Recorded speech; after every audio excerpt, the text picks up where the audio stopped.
All right, welcome back to KP Unpacked. This is my opportunity to ask KP Reddy, the CEO and founder of both Shadow Ventures and KP Reddy Company. Hey, what were you thinking when you posted that on LinkedIn? My name is Jeff Eccles. I'm a senior advisor and the head of our mastermind and incubator programs at KP Reddy Company. And as always, I am joined by KP Reddy himself. KP, welcome. Hey Jeff, how's it going? It's going really well. For those of you, maybe this is your first time finding a KP Unpacked. What we do here is go to LinkedIn. If you're not following KP on LinkedIn, just go to KP Reddy, Reddy. Follow him on LinkedIn and find his posts about his travels, about his conversation with startup founders, with investors, with the leaders of ENR, top 100 architecture, engineering firms, et cetera. And these are his reflections. These are his thoughts. These are his vision of what the AEC industry is and where it's going. And once a week, we come here and we unpack one of those posts. And today, KP, I was reading your Sunday Scaries. So every Sunday, as you can imagine, KP posts I guess it's a series, right, called Sunday Scaries. And in this particular one, which was last Sunday's Sunday Scary, you titled it Chasing Balance, Time to Restack the Pancakes. And it's got a photograph. I'll let you describe it a little bit more, but it's got a photograph of a little boy and a really big stack of pancakes. So, That would that uh, would be my 2.5-year-old making pancakes for him, yeah. and him turning pancakes into a stacking game, and it's pretty high, it's pretty substantial. It is substantial. I mean, we can't really tell from the perspective, but your son at 2.5 is not really very tall. Mm. I can't tell from this perspective, but it looks like the stack may be close to the same same height as he is. He's ambitious. He is ambitious. I want to know, did he eat them all? No, No, he ate a lot of not a them. chance. Not a chance. Um, so you start out. Um, I'll just read the very beginning Mhm. of the actual article. It says, I think most people that follow me and read my content know that I'm very busy, traveling at least 3 weeks a month, writing a few newsletters. The Sunday Scaries is a weekly, doing speaking gigs, advising corporates, investing in startups, and of course, more broadly, supporting a thriving ecosystem that encompasses all of the above. And then you throw in all the usual family and friend obligations in there, and it's a mad chaos. You talk about the last several months, et cetera. And you and I were talking offline about optimizing time. In fact, our last Mhm. episode, we really sort of touched on optimizing time a little bit. But I think the image of the stacking the pancakes fits really well here. So how do you expand on that image and that thought? Mhm. What's important to you here? Yeah, so part of it was, as we wrap up the year, like reflecting on things, and I think for me, I'm a high time optimizer, a calendar optimizer, all those things, right? And the one thing that happened with me is, I sold my house in Atlanta and actually kind of moved twice, right? Moved from Atlanta to Asheville. Asheville has its own set of problems. So now we're moving from, I guess, theoretically, Asheville to Silicon Valley, right? So that's kind of what's happening. And that workload was unplanned workload that has thrown, X number of hours of work from closing on the old, selling the house and all the, I mean, just, when you stay somewhere for 13 years, I have two storage facilities and changing the addresses on all my credit card statement, like all the stuff, right? It's just like, it's this added workload that was unplanned, so to speak, because we already did it when we moved to Asheville, quote unquote. So, so it was interesting. So I've been, super just like tired, like just exhausted. And my 24-year-old son, kind of how 24-year-olds behave, he's like, Dad, it seems like you should take some advice from your own book. And he's referring to what you know about startups is wrong, which is my entire founder journey, including almost dying and all that good stuff, right? It's quite the epic tale, something like Homer. But It's I've always seen you as Homer. Simpson. Yeah. So, not the Odyssey. I think that makes your um, 24-year-old Bart. yeah, exactly. Or Lisa. But so he's not wrong, right? So the point, the dumb thing about kids is that it's not that they're wrong. They're wrong a good amount of time, but when they're right, you just hate to admit it. So anyway, so he's not wrong, right? So I was like, okay, how did I end up here? I am like 7 days a week, 20 hours a day. I'm just constantly working. And it's this external force of this big move, um, added with travel, added with some new projects, all the above. And so, you know, I was sitting there making pancakes for my 2.5-year-old. I'm like, okay, like time to time to restack how I'm thinking about things. And so I'm a huge fan of time blocks, right? Using time blocks to manage time, whether it's availability for internal teams, for external teams. Like Fridays, a lot of time my time is blocked out. I have no external meetings. Is usually my Friday. So I have a system. The problem is when you have a system and you start adding new things to it, you have to reassess the system. And so in the post, what I talk about is like rethinking your time blocks, trying to find ways to stack, much like pancakes. Take them all down, put them all on the table, start sizing them up. The ones that are irregular shaped, you know, you take away. So when I say take away, maybe in my case, you probably ate them. But in a time block perspective, just don't do it anymore. If it doesn't fit into what your objectives and mission are, just get rid of it. And then also make sure you have space for other things. And so whether it's family time, workout time, quiet time, it's kind of funny. My father-in-law, who I'm currently living with, asked to have access to my calendar so he has a better idea of my travel schedule. And of course, he opens up my calendar. He's like, "Oh my God! Like I've never seen so many colors and things, and like I've never seen a calendar like this." He's like, "No, no, no wonder you're tired all the time." But he also started to notice things like, blocking out lunch, blocking out time with my 2.5-year-old. Like, so there is a method to say, let me block out my time and also insert time for rest and all those things. So I think my point of my post was whatever your 2024 objective, and I'd like to think I should probably be more fluid. I shouldn't have to wait a year for things to go off the rails. But I think that's just how sometimes it works out. So, what my suggestion to founders, especially, is whatever your objectives were this time last year, my guess is that they're not the same. You've either added employees, you've added new products, you've taken some things away. And really, it's a good time to reformat your time blocks and how you spend your time. The one thing I love about time blocks is you get to predefine how you're spending your time. So if you're a consulting person, here's how I'm going to spend time on business development. Here's how I'm going to spend my time working with customers, like whatever it is, right? In your world, Jeff, it's, hey, what time do I spend booking guests and working with posts or whatever it is, right? And so I'm a big fan of like time blocks. And the point is like assess what you've been doing and see if you need to make some changes to it. Um, I'm also not a fan of multitasking, but I am a fan of dual tasking.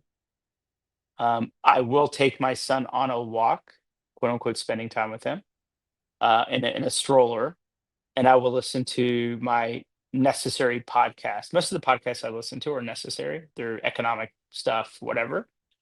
So I'm listening to a podcast, quote unquote, spending time with my son, which kind of doesn't count. And I'm also getting about 30 minutes of walking in, and I'm drinking my athletic greens. So like I'm getting a lot of things done, right? But it's very deliberate. Is this episode sponsored by Athletic Greens? Athletic greens. I also drink Element, and I sleep on a Casper mattress. So there's that. All right.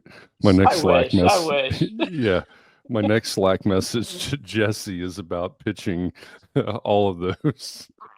Hey, we need to send them this episode. This is influencer marketing right here Yeah, and use in the action. Calm app for your mental health. Exactly. I don't know. Insight Timer is my favorite over Calm right now. So maybe we can get them both. I don't know. Funny. Great pitches. But, as we were recording the previous episodes, we're talking about startup founders and Mhm, um, being rebel leaders, and we talked a lot about as a founder, you have to optimize all the hours in your day, mhm, and so in a way, this is sort of an extension of that conversation, I suppose. But you're in this world where we are now, and I was having a conversation with somebody at the end of the day yesterday. We're talking about business models for engineering firms, and this is someone that is leads a small and relatively new firm, and they're saying, I hear KP talking about this, and I'm reading KP's post about this, that, and the other on LinkedIn, and listening to KP Unpacked, and I'm wondering, right? He says all these things.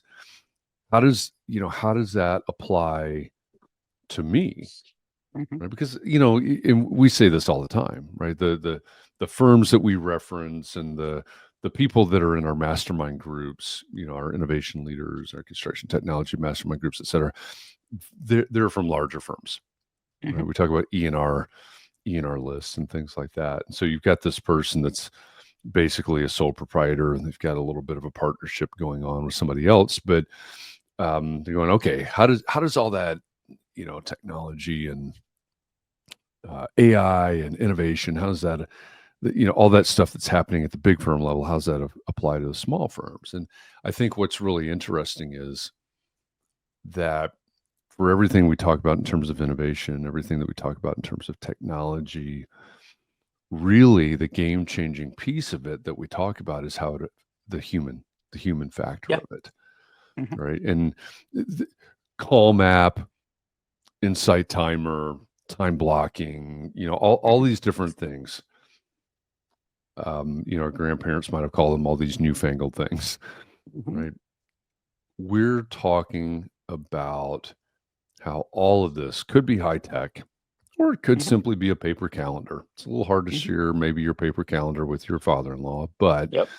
we're talking about how these things impact human beings, which I think also ties back to the photograph of your youngest son in a giant stack of pancakes, right? Very, very human, right? We can get caught up in this, all the technology things, but we're talking about human beings and how human beings can live and work maybe more artfully and intentionally is one way to say it, but Yeah. live and work better. No, I think, and in the post, I talk about like, you start with, once you've sorted all your pancakes out by size and thrown out some things, then you got to find the right plate, right? And for me, that foundational plate is my family. Like they're the ones that on any given day get me, on any other day, sometimes they don't get, like, what are you doing? But that's like my founders. And they start stacking them up, right? You start stacking the biggest pancakes first, all the way up to the tiny pancakes, right? Um, and the tiny pancakes at the top tend to be, funny enough, your most important ones, right? It's the ones at the bottom or ones that have kind of been solved for. And then what I say is like once you have it all stacked up and it's ready to go, then you got to pour syrup over the entire thing. And my reference to the syrup is fun. Like if you're gonna do all this stuff, my wife does this thing to me. Used to drive me absolutely insane. Now I get it. I'd be going into an important meeting, like literally like meeting with sovereign wealth funds, whatever. And I'll just like call her like, hey, I'm getting ready to go into this thing. And you know what she tells me? She's like, don't forget to have fun. And I'm like, the people I'm meeting with, I don't think they have fun. She's like, that's not true. She's like, Yeah. one, if she's like, you are the best version of yourself when you're having fun, and people pick up on it. And I was like, I don't think that's just me. I think that's everyone, all of us, right? We are the best versions of ourselves when we're having fun. And that syrup on the pancakes is the fun factor. And I think it's so important to find ways to have fun. And look, I get into some stressful meetings, right? I have meetings with like lawyers and, starting January, or accountants, like not exactly fun people. But I found that if they're not fun, it's my job to bring the fun. And I think you've seen me interacting, like I'm always cutting up about something. Yeah. I mean, I don't know if anyone around me's having fun, but I'm having fun. Maybe at your expense, but I'm having fun. So you were talking just now about having fun, and it seems to me that, when we're having fun, we have to be the closest, or at least very close to our true authentic selves. It's really hard to fake having fun. And it reminds me that I was having a conversation with my therapist once, and she said that the human laugh is a very revealing. It's the most true human expression. Mhm. That's really fascinating. So that advice from your wife, I think, is it's really good advice. It's if you don't forget to have fun, I think that means you're showing up as as your authentic self, and you're present in that moment, and yeah, you have the enjoyability of what you're doing, but there's some truth in that somewhere.